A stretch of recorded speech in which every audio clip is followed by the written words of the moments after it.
बोलो श्री नारायण भगवान की जय।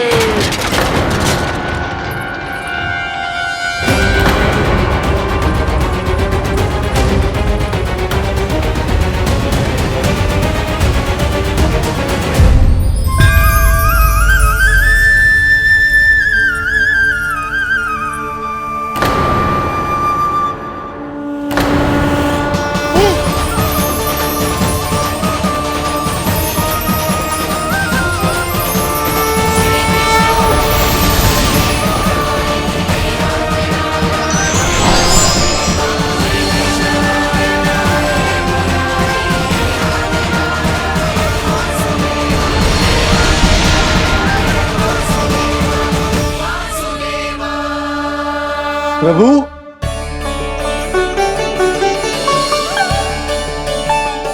प्रभु, मैंने आपके अवतार को हानि पहुंचाने का प्रयास किया, फिर भी आपने मुझे दर्शन दिया।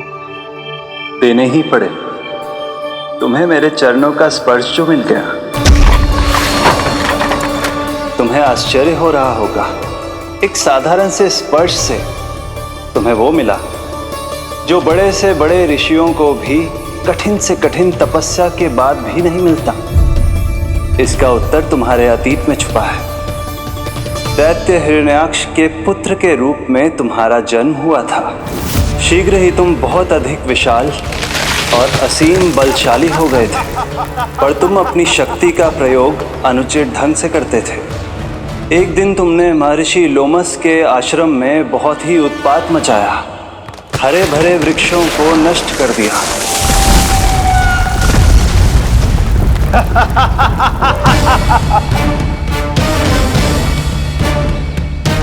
देख क्या रहे हो ऋषिवर? ये विशाल वृक्ष भी मेरे इस विराट तन के आगे कुछ भी नहीं है। जिसे स्वयं अर्जित तक नहीं किया, उस तन पर इतना अभिमान, तो सुन ले, जिनसे तेरा तन बना है उन्हीं पंच तत्वों में इसी क्षण ये विलीन हो जाएगा। ये मेरा श्राप है तुझे, मेरा श्राप है तुझे।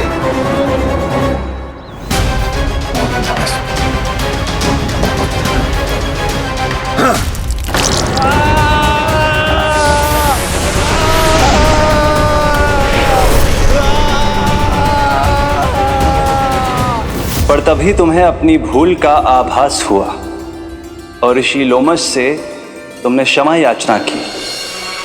क्षमा करे ऋषिवर, क्षमा करे।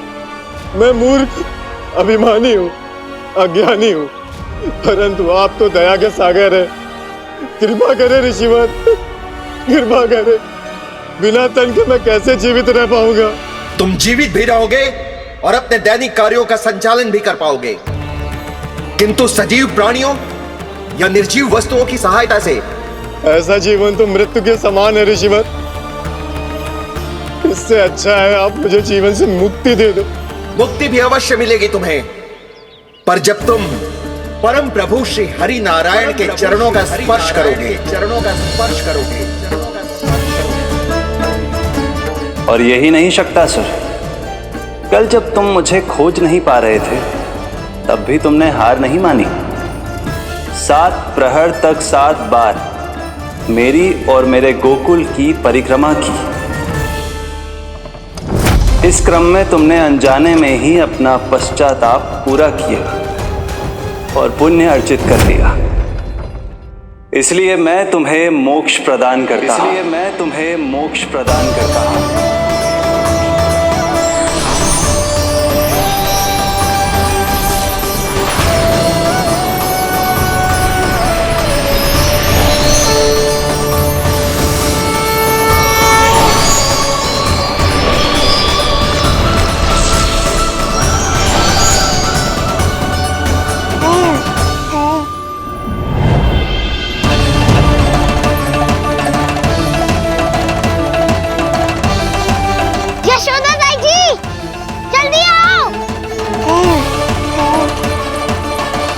नीलमणि, मेरा लल्ला। लल्ला, तुझे कुछ हुआ तो ना है ना? तुम ठीक तो है ना? मेरा नीलमणि, मेरा प्यारा बच्चा।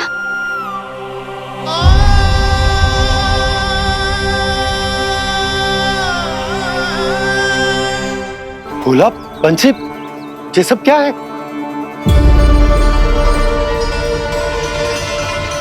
उज्जवल, ये किसने करो है? और देख, कहानी मत सुनाइयो। उज्जवल पुत्र, कैसे हुआ ये सब? किसने किया? और किसने? महाबली नीलमणि ने, बड़ी ताई जी।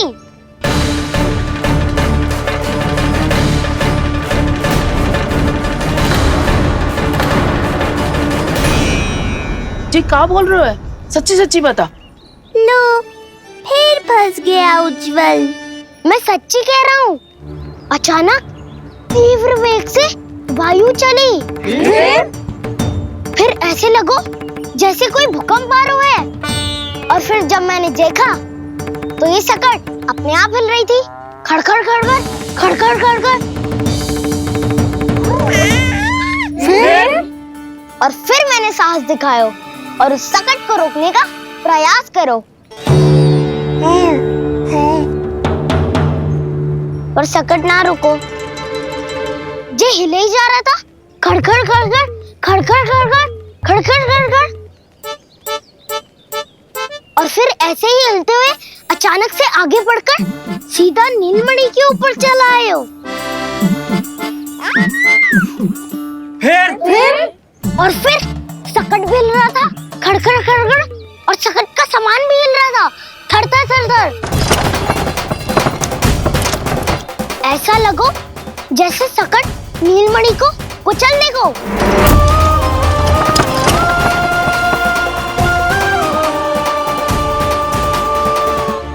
पर तभी जे जाग गए हो। इसने खींचकर अपने पांव का प्रहार करो और चीख गया सकट आकाश पे।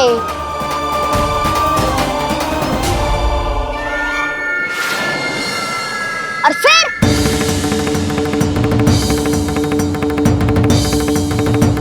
धड़ाम, सब भूमि पे गिरकर चकनाचूर।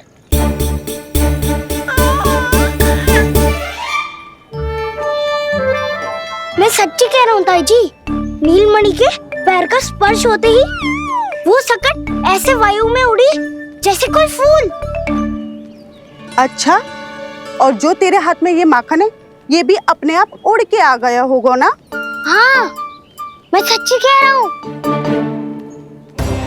सदा बड़पोलापन, ये अच्छी बात ना है लल्ला।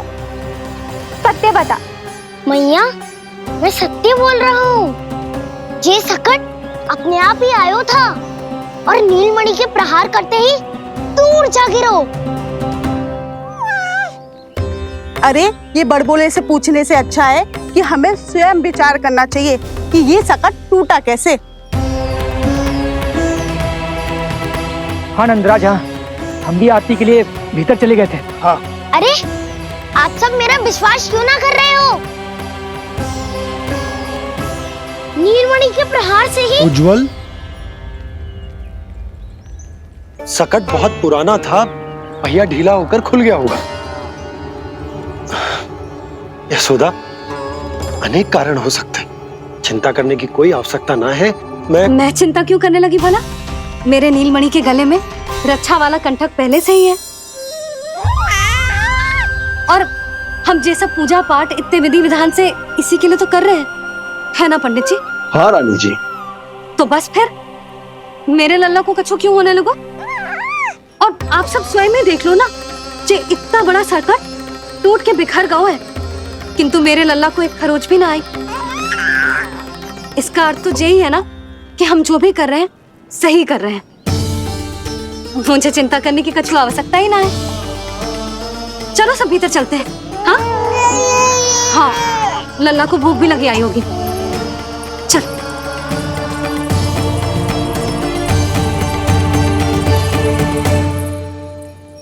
नंदराज जी, अब हमें भी आज्ञा दीजिए। प्रणाम पंडित जी। ध्यान कहाँ था तुम दोनों का? और अधिक सावधान रहने की आवश्यकता थी ना? क्षमा कीजिए नंदराज।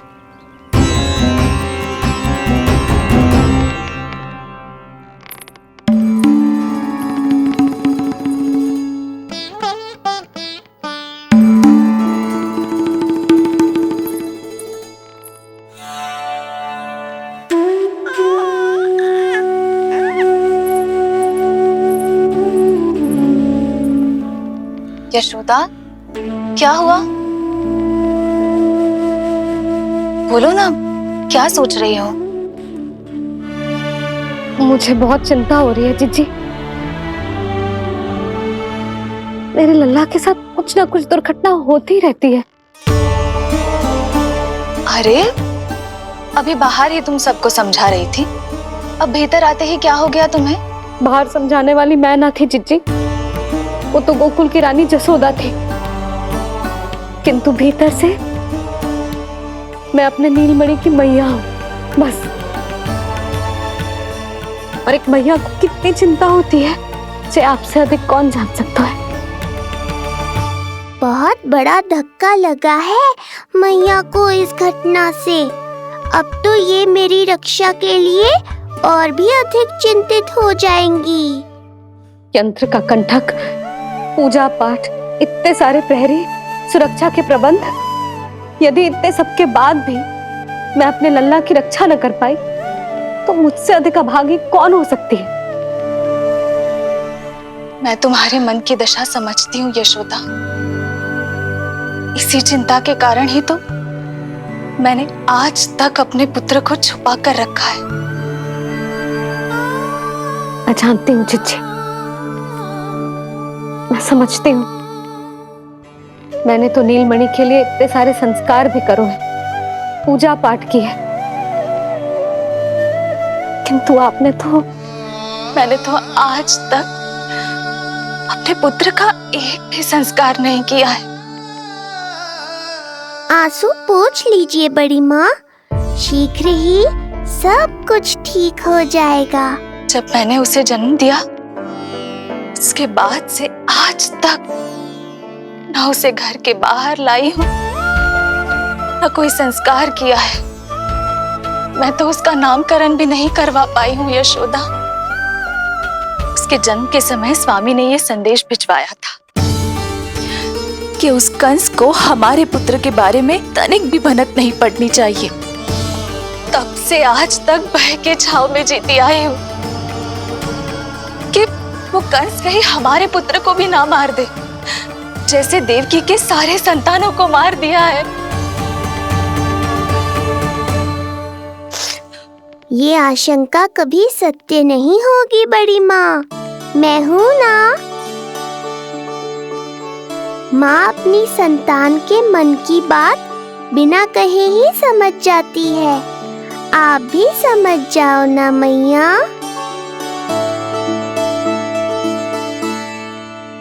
जीजी, हमें रोना ना चाहिए। हमें देख के लल्ला भी रो रहा है। मैया, आपकी सहायता की आवश्यकता है मुझे। मुझे ऐसे क्यों लग रहा है जैसे लल्ला मुझसे कुछ कहना चाह रहा है। दाऊ को हम सबसे दूर कब तक रखेंगे बड़ी माँ? ये सोच रहे होगो कि अब तक आपने इसके दाऊ को छुपा के क्यों रखो है। मैं उनसे मिलना चाहता हूँ मैया। जीजी, कितना मन करता होगा ना इसका अपने दाऊ से मिलने का। और आपके लल्ला का भी तो मन करता होगा ना कि अपने छोटे भाई को मिले। कितनी बातें करते हैं हम दोनों की इनके सामने। हाँ यशोदा, मैं भी अपने पुत्र को नीलमणि के बारे में सब कुछ बताती हूँ। तो बस फिर हमें साथ साथ रखिए ना। मेरा आधा हिस्सा है वो, उनके बिना मैं अधूरा हूँ मैया। ये दोनों भाई एक दूसरे के बिना अधूरे हैं जीजी। हमें इन दोनों को साथ ही रखना चाहिए। आप ही सोचो, यदि नीलमणि की रक्षा होगी तो आपका लल्ला भी तो सुरक्षित रहेगा। तुम सच कह रही हो यशोदा, हमें इन दोनों को मिलाना चाहिए और साथ में ही रखना चाहिए, सुरक्षित। तब तो शीघ्र ही पंडित जी को बुलाकर हमें शुभ मुहूर्त निकलवाना चाहिए। शुभ मुहूर्त? हाँ, शुभ मुहूर्त। दोनों भाइयों के मिलन के साथ साथ उनका नामकरण संस्कार भी करवा देते। अब अपने दाऊ से मिलूंगा मैं।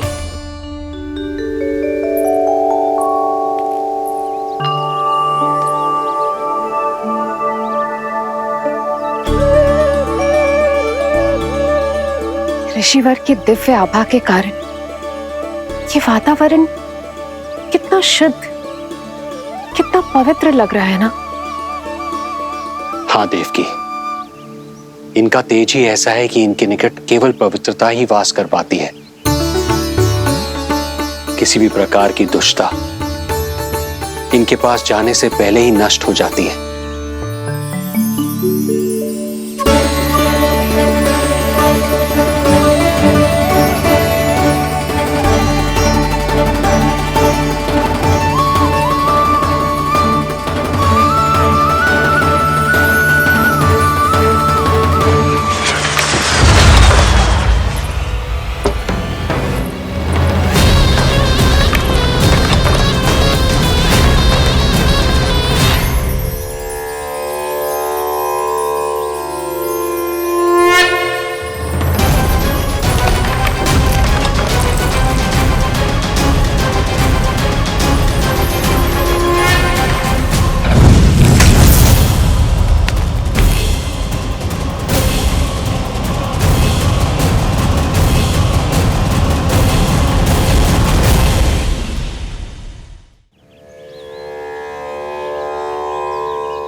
इनका तेज ही ऐसा है कि इनके निकट केवल पवित्रता ही वास कर पाती है।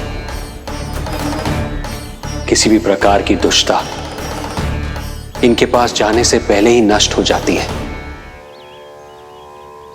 यदि महर्षि की इच्छा के बिना मैंने भीतर प्रवेश किया तो कहीं ये मुझे श्राप ना दे दे। नहीं नहीं, इससे तो अच्छा है कि मैं यहीं आश्रम के बाहर रुकूं और यहीं से इन दोनों पर दृष्टि रखूं।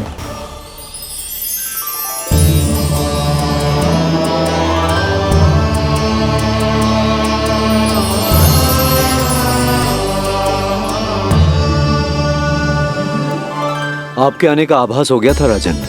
गुरुदेव, जो संतानें हमने खो दी है उनका श्राद्ध करवाने की विनती लेकर हम आपके पास आए हैं।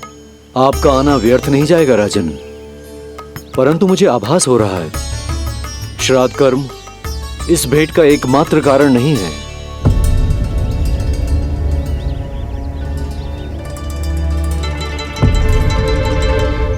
आपको उसकी या कंस की चिंता करने की कोई आवश्यकता नहीं है। निश्चिंत होकर बताइए कि आपकी इच्छा क्या है। गुरुदेव, वर्तमान में मेरी प्रथम पत्नी रोहिणी पुत्र सहित गोकुल में निवास कर रही है। हमारे उस पुत्र का और भाभी यशोदा के पुत्र का नामकरण संस्कार करवा दीजिए। बस यही हमारा सौभाग्य होगा। मुझे कुछ सुनाई क्यों नहीं दे रहा है? देवी रोहिणी से उत्पन्न आपका पुत्र यादव कुल का राजकुमार है और यादवों का गुरु होने के नाते उसका संस्कार कराना हमारा कर्तव्य है। परंतु यशोदा पुत्र का नामकरण वो आप मुझसे क्यों करवाना चाहते हैं?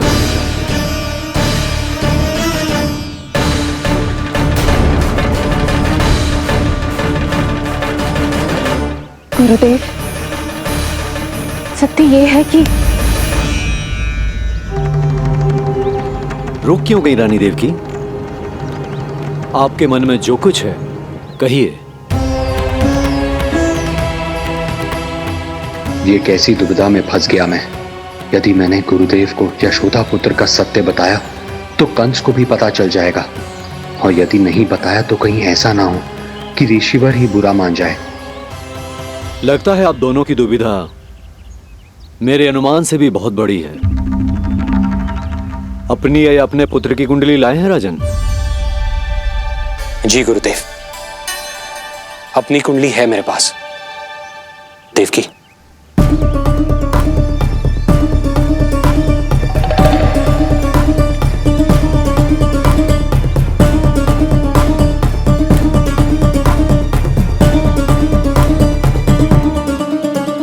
जो रहस्य आप नहीं बता पा रहे हैं राजन, वो ये कुंडली बताएगी।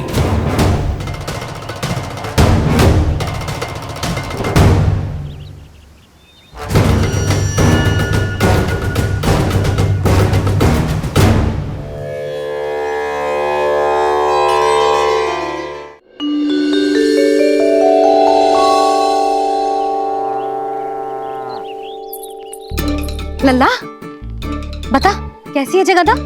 मैया को हो क्या गया है आज? देख सही सही बताइयो।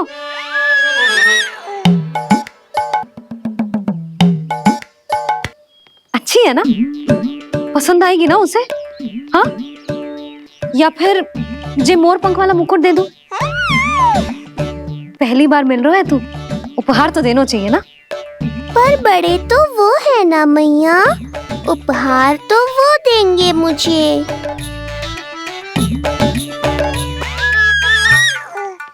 ना ना, मोर पंख वाला मुकुट तो मेरे लल्ला का है ना, जे ना दे सकते। तेरे जैसा कोई कंठा क्या चांदी वाला कड़ा दे दूं? हाँ? इस मिलन के लिए मुझसे अधिक उतावली तो मैया है।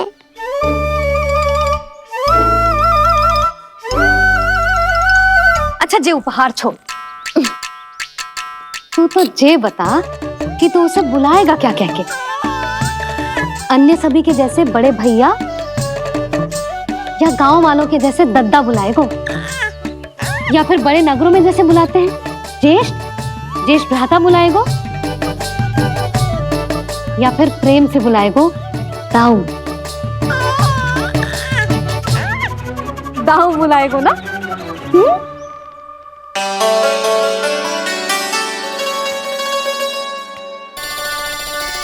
सुनो आपने, हमारे लल्ला ने निर्णय ले लियो, ये अपने भैया को दाऊ कहकर बुलाएगो। अरे वाह, लल्ला ने बोलना भले ही ना सीखो, परंतु तुम्हें बता दियो। और नहीं तो क्या, लल्ला कुछ कहे ना कहे माँ तो समझ जाती है ना लल्ला?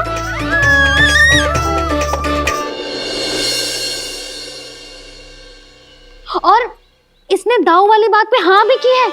हाँ हाँ तो सदानंद जी ने भी कर दी है। लो मैं तो भूल ही गई, क्या कही पंडित जी ने?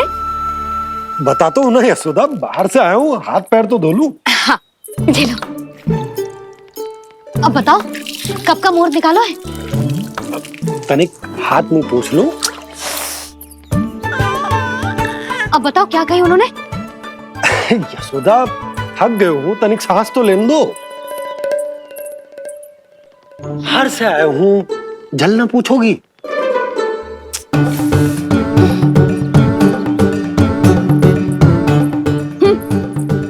अब बता दो जी।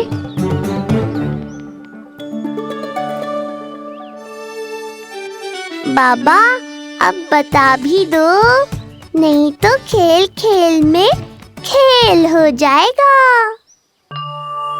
हाँ बताओ।